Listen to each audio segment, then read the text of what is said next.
ونسلم على رسوله الكريم اما بعد فاعوذ بالله من الشيطان الرجيم بسم الله الرحمن الرحيم يا أيها الذين آمنوا كتب عليكم الصيام كما كتب على الذين من قبلكم لعلكم تتقون صدق اللہ مولانا العظیم الصلاة والسلام علیک یا سیدی یا رسول اللہ وعلی آلک و اصحابک یا سیدی یا حبیب اللہ الصلاة والسلام علیک یا سیدی یا نور الافئدۃ والعیون وعلی آلک و اصحابک یا سیدی یا عالم ما کان وما یکون۔ برادران اسلام، آج کی اس نشست کے اندر روزہ کی عظمت، فضیلت اور فرضیت کے حوالہ سے گفتگو کرنے کی سعادت حاصل کروں گا۔ اللہ کریم میری زبان پر کلمہ حق جاری فرمائے اور ہم سب کو اس مہینے کی برکات سے فیض یاب فرمائے۔ 2 ہجری کے اندر اللہ کریم نے مسلمانوں پر ماہ صیام کے روزوں کو فرض کیا۔ اللہ کریم در حقیقت اپنے بندوں میں بندگی کی صفات پیدا کرنے کے لیے عبادات کو فرض فرماتا ہے۔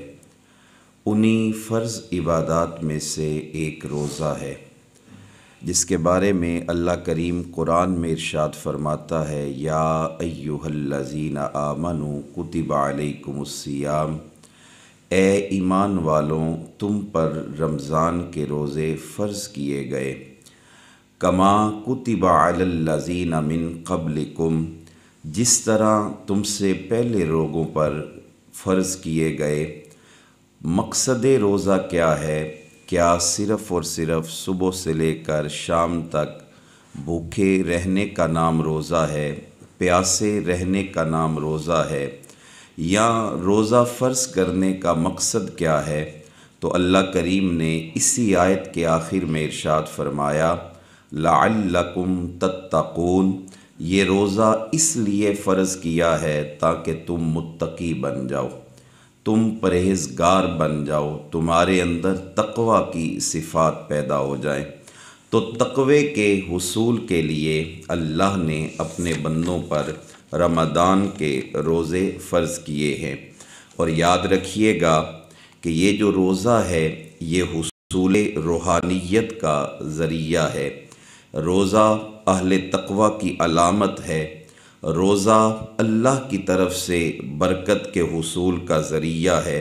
یوں سمجھیے کہ روزہ نیکیوں کی بہار ہے، اور روزہ مردہ دلوں کو دوبارہ سے زندگی عطا کرنے کا نام ہے۔ اور صرف یہ زندگی عطا کرنے کا نام نہیں، انسان کے باطن کے اندر بے شمار برائیاں ہیں، روزہ ان تمام برائیوں کے علاج کے لیے ہے۔ جو بندہ روزہ رکھتا ہے اللہ اس کے تن کو بھی پاک فرما دیتا ہے، اللہ اس کے من کو بھی پاک فرما دیتا ہے۔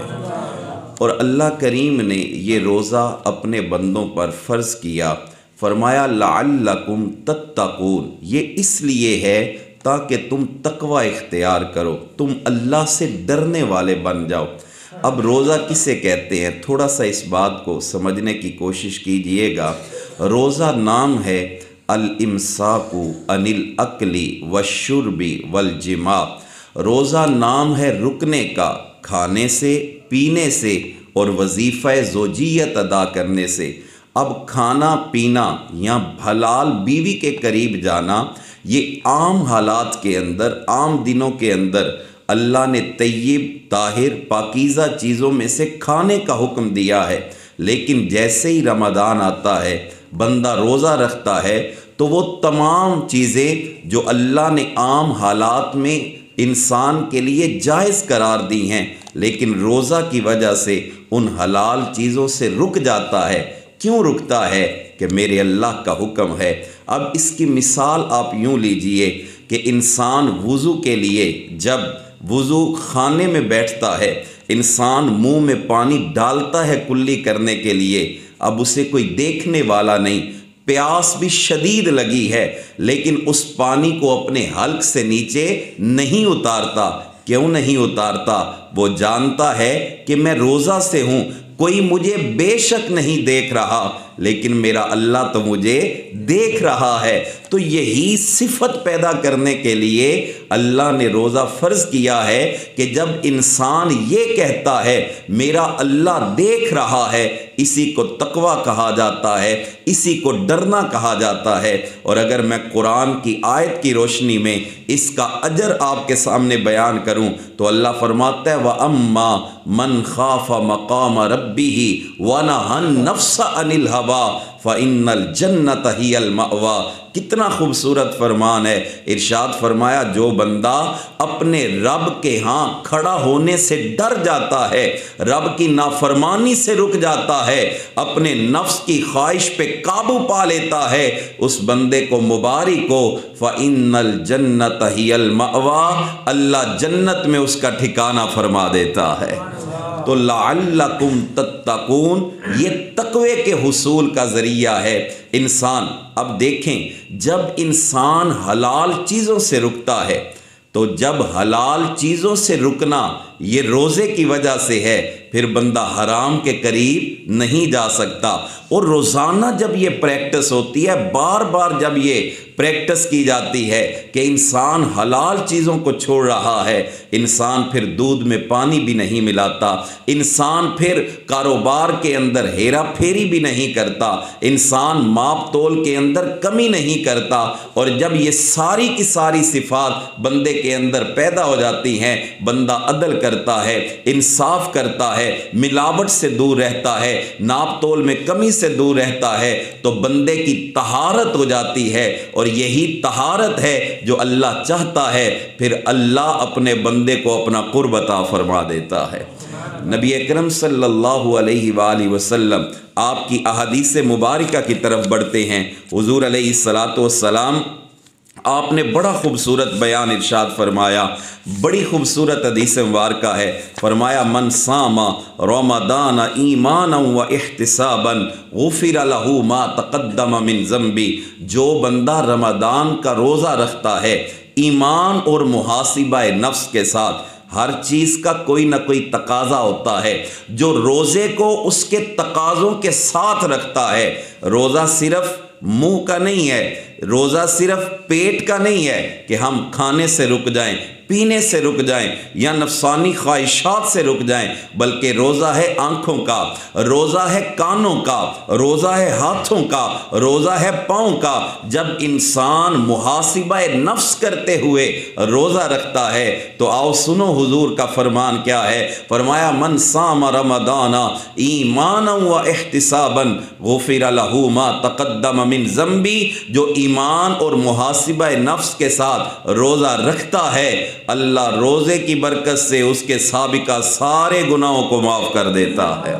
تو یہ روزہ گناہوں کو ختم کرنے کے لیے ہے، اور یہ میں نہیں کہہ رہا، نبی کریم صلی اللہ علیہ وآلہ وسلم آپ کا فرمان بتا رہا ہے۔ حضور علیہ الصلاۃ والسلام آپ کی مبارک احادیث بتا رہی ہیں۔ اور پھر یاد رکھیے گا، یہ روزہ خالصتاً بندے اور اللہ کے درمیان معاملہ ہے۔ کس کے درمیان معاملہ ہے؟ بندے اور اللہ کے درمیان۔ بندہ نماز پڑھتا ہے نا، لوگ دیکھ رہے ہیں، اسی طرح صدقہ کرتا ہے، پھر بھی لوگ دیکھ رہے ہوتے ہیں۔ حج کتنی اہم عبادت ہے، لیکن جب حج کے لیے انسان جاتا ہے لوگوں کا ہجوم ہے، لوگ دیکھ رہے ہیں۔ لیکن یہ روزہ ایسی عبادت ہے بندے کے سوا کوئی دوسرا دیکھنے والا نہیں ہے۔ اس لیے اللہ کریم نے جب یہ خاص عمل اللہ کے لیے ہے تو پھر کیا ارشاد فرمایا حضور نے کہ اللہ فرماتا ہے روزہ میرے لیے ہے اور اس کی جزا بھی میں رب ہی ہوں۔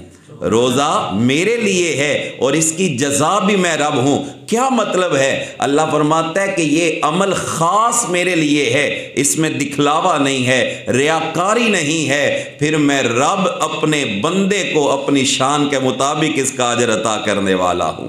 نبی اکرم صلی اللہ علیہ وآلہ وسلم آپ کی حدیث مبارکہ ہے، حضرت سیدنا ابو ہریرہ رضی اللہ تعالیٰ عنہ آپ روایت فرماتے ہیں، قال رسول اللہ صلی اللہ علیہ وسلم کل عمل ابن آدم یضاعف الحسنۃ بعشر امثالها الی 700 ضعف۔ حضرت ابو ہریرہ رضی اللہ تعالیٰ عنہ آپ فرماتے ہیں، سرکار کائنات صلی اللہ علیہ وآلہ وسلم نے فرمایا کہ بندہ مومن ابن آدم کا ہر نیک عمل اس کے لیے بڑھایا جاتا ہے، اس طرح کہ بندہ ایک نیکی کرتا ہے، اللہ ایک نیکی کے بدلے اسے 10 نیکیوں کا ثواب عطا کرتا ہے۔ ایک نیکی اس کا بدلہ 10 نیکیاں ہیں، اور پھر صرف 10 نیکیوں تک اس کا بدلہ محدود نہیں ہے، بلکہ ارشاد فرمایا الی 700 ضعف، 10 نیکیوں سے 700 نیکیوں تک اللہ اس کو اجر عطا فرماتا ہے۔ جس کی نیکی میں خلوص جتنا زیادہ ہے اللہ کی طرف سے اجر بھی اتنا زیادہ ہے۔ لیکن آگے فرمایا قال اللہ تعالی، اللہ ارشاد فرماتا ہے الا الصوم، روزہ کا معاملہ یہ نہیں ہے عام بندہ نیکی کرے، ایک نیکی کا اجر 1 سے 10 گنا، پھر 10 سے 700 گنا، لیکن فرمایا کہ روزہ اس اجر سے مستثنا ہے۔ اب روزے کا کیا اجر ہے؟ فرمایا فَإِنَّهُ لِي وَأَنَا أَجْزِي بِهِ، اللہ فرماتا ہے کہ روزہ میرے لیے ہے، میں ہی اس کی جزا دوں گا۔ کیا مطلب ہے اس کا؟ اللہ فرماتا ہے جب میری ذات لامحدود ہے تو جو میرے لیے روزہ رکھے گا میں اس کو اجر بھی لامحدود عطا فرماؤں گا، ایسا اجر عطا فرماؤں گا کہ جو کسی گنتی میں نہیں، جو کسی شمار میں نہیں، جو کسی احاطے میں نہیں۔ اللہ فرماتا ہے کہ میں اپنے بندے کو ایسا جو ہے وہ اجر عطا فرماؤں گا۔ اسی طرح نبی کریم صلی اللہ علیہ وآلہ وسلم آپ کی اور احادیث کے اندر بھی روزہ کے بارے میں ارشاد فرمایا گیا۔ یاد رکھیے گا، انسان جب روزہ رکھتا ہے وہ اللہ کا قرب حاصل کرتا ہے۔ یہ روزہ حصول جنت کا ذریعہ ہے، اور صرف جنت کا ذریعہ نہ سمجھیے گا بلکہ اللہ کریم پروٹوکول کے ساتھ روزے داروں کو جنت میں پہنچائے گا۔ ہمارے ہاں جب بھی کوئی جلسہ ہوتا ہے ہم ایک رستہ الگ رکھتے ہیں، 2 رستے بنائے جاتے ہیں، یاد رکھیے گا، ایک رستہ عام لوگوں کے آنے کے لیے اور ایک رستہ خاص لوگوں کے آنے کے لیے، تاکہ وہ لوگ پروٹوکول کے ساتھ اپنے مقام یا اپنی منزل تک پہنچے۔ اب اس کے بارے میں ذرا حضور علیہ الصلاۃ والسلام کی حدیث سنیے گا کہ روزہ دار کا اجر کیا ہے۔ نبی اکرم صلی اللہ علیہ وآلہ وسلم آپ ارشاد فرماتے ہیں ان فی الجنت بابا یقال لہ الریان، حضور فرماتے ہیں کہ جنت کے اندر ایک دروازہ ہے جس کا نام ہے ریان۔ کیا نام ہے؟ ریان، باب الریان جس کو کہا جاتا ہے۔ میں روزے دار کا پروٹوکول عرض کرنا چاہتا ہوں۔ حضور علیہ الصلاۃ والسلام فرماتے ہیں جنت میں ایک دروازہ ہے جس کا نام ہے ریان، یدخل منہ الصائمون یوم القیامہ۔ حضور فرماتے ہیں کہ اللہ نے یہ دروازہ صرف روزے داروں کے لیے بنایا ہے، روزے داروں کے سوا اس دروازے سے کوئی بھی جنت میں داخل نہیں ہوگا۔ صرف روزے دار ہیں جو اس دروازے سے جنت میں داخل ہوں گے۔ لا يدخل منہ احد غیرہم، ان کے سوا کوئی بھی اس دروازے سے داخل نہیں ہوگا۔ یقال این الصائمون، کہا جائے گا کہاں ہے روزے دار؟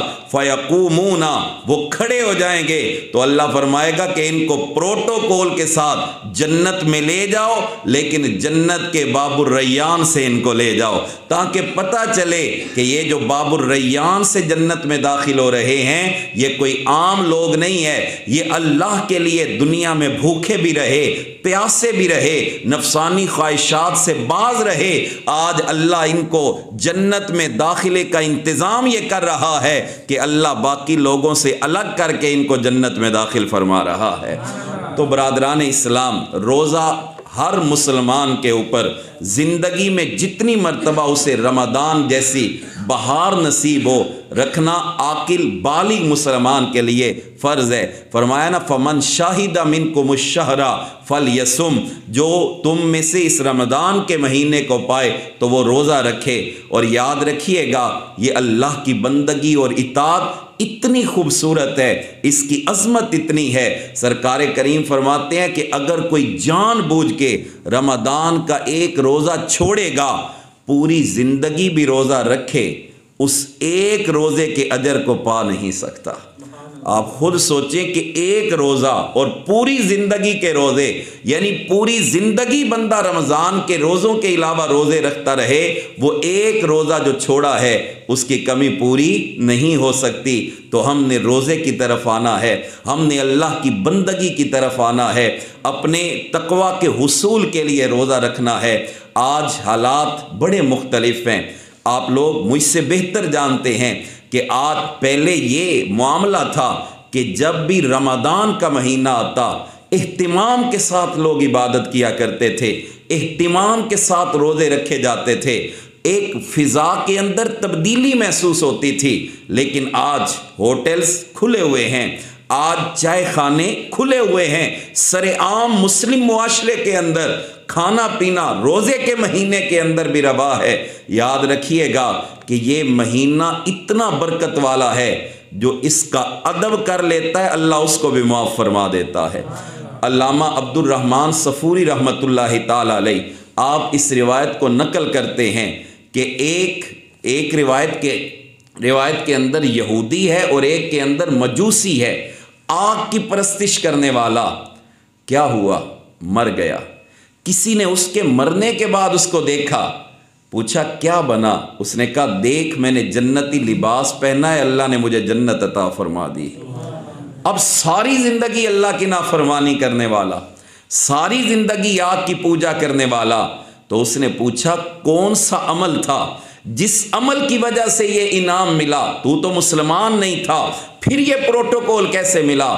اس نے کہا کہ ایک مرتبہ رمضان کا مہینہ تھا، مسلمان روزے سے تھے، میرا بیٹا جو مجوسی تھا وہ بازار میں کھا رہا تھا، پی رہا تھا، میں نے جب اپنے بچے کو دیکھا میں نے تھپڑ دے مارا اس کے چہرے پہ اور اس کو کہا تجھے حیا نہیں آتی؟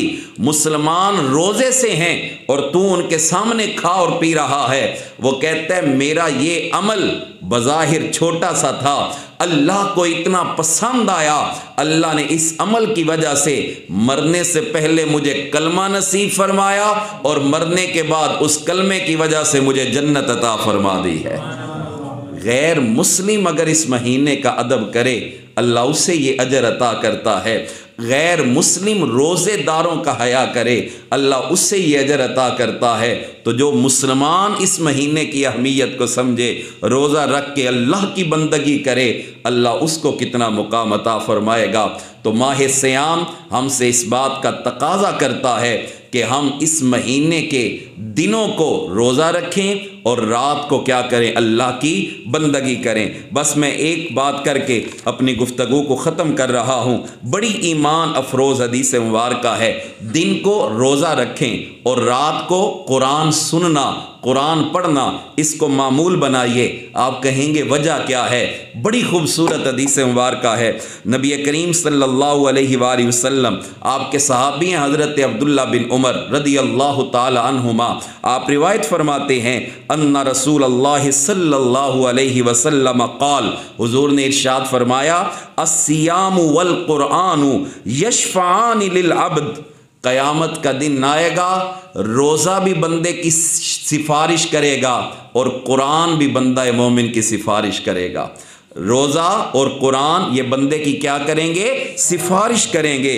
یقول الصیام اے ربی انی منعتہ الطعام والشہوات بالنہار فشفعنی فیہ، یا اللہ روزہ کہے گا یا اللہ اس نے میری خاطر حلال چیزوں کو چھوڑ دیا، اس نے میری خاطر اپنی شہوات کو چھوڑ دیا، اپنی خواہشات کو چھوڑ دیا، یا اللہ میں اس کی شفاعت کرتا ہوں تو اسے معاف کر دے۔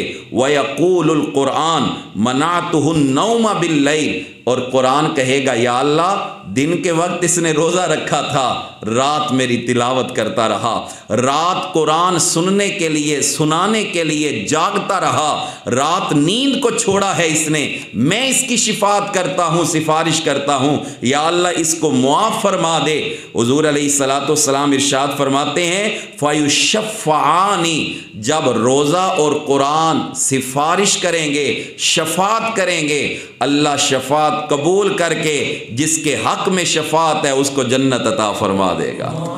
تو دن کو روزہ اور رات کو قرآن کی تلاوت، یہ معمول بنائیے۔ اللہ ہم سب کو ماہ سیام کی برکتیں عطا فرمائے، یہ بہاریں لوٹنے کی توفیق عطا فرمائے۔ اللہ کریم ہم سب کو روزہ کی فرضیت، احکامات سمجھ کے صحیح محاسبہ نفس کے ساتھ روزے رکھنے کی توفیق عطا فرمائے۔ وما علینا الا البلاغ المبین۔